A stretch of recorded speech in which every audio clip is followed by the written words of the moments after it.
Le grenier en pays d'Agara, comme vous le savez, il est utilisé pour le stockage des céréales comme le sorgho et le mil. Son architecture relève d'un savoir-faire ancestral se transmettant de génération en génération.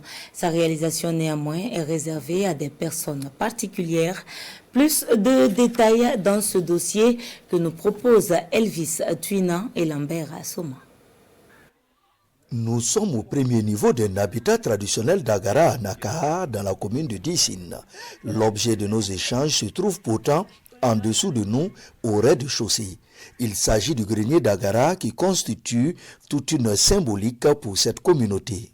Le grenier pour une famille d'Agara, c'est un symbole quand même assez très fort sur le plan en tout cas coutume. C'est tout le trésor de la famille que représente en tout cas le grenier.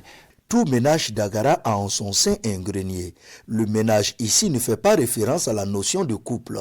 Avec une capacité allant d'1,5 tonnes et plus, le grenier d'Agara autorise uniquement le stockage du sorgho et le mil accessoirement. Ces céréales ne sont ni battues ni stockées en graines, elles le sont en gerbe et en panicule.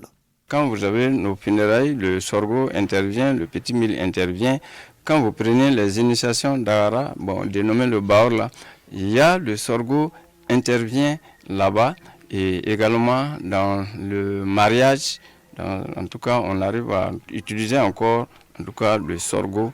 Voilà pourquoi lui spécialement il est utilisé de manière très particulière chez le Dagara. Le grenier d'Agara a sur un de ses flancs une maison d'habitation. Au-dessus, vous avez une terrasse et ce panier qui sert de couvercle. Mais avant d'obtenir une telle infrastructure, le choix du matériau de construction est primordial.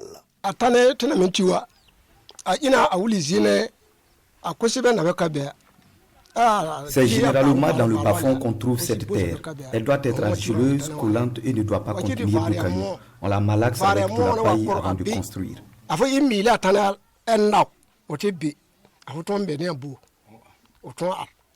L'art de la construction du grenier se transmet de père en fils, mais il faut être initié à certains rites pour le faire. En fonction de l'emplacement du grenier, il faut 2 à 3 semaines de travail pour obtenir ce résultat.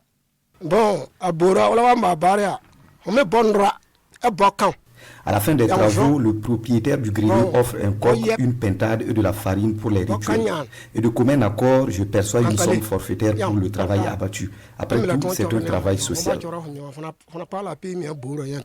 En pays d'Agara, le grenier ne doit jamais être vide.